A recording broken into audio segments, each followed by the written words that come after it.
Hi friends, ఈరోజు మా నాన్నమ్మ చికెన్ వండుతున్నది.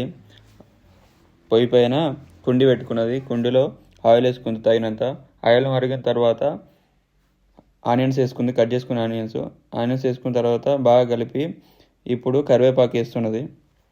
వేసుకొని బాగా కలిపింది. నెక్స్ట్ అల్లం వెల్లుల్లి పేస్ట్ వేసుకొని బాగా కలిపింది. కలిపిన తర్వాత కొంచెం చికెన్ తీసుకుంది, మంచిగా కడుక్కున్న చికెన్ తీసుకొని వేస్తుంది.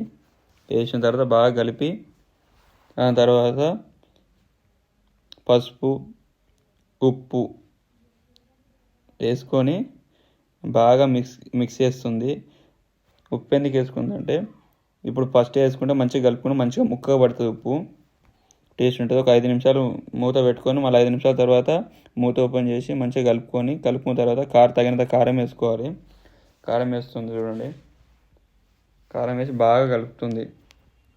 మొత్తం కారం పట్టేదాకా కలిపి దాంట్లో కొన్ని నీళ్ళు పోస్తుంది. ఎందుకంటే కొంచెం గ్రేవీ ఉంటే అన్నంలోకి బాగుంటుంది, అందుకని వాటర్ పోస్తుంది.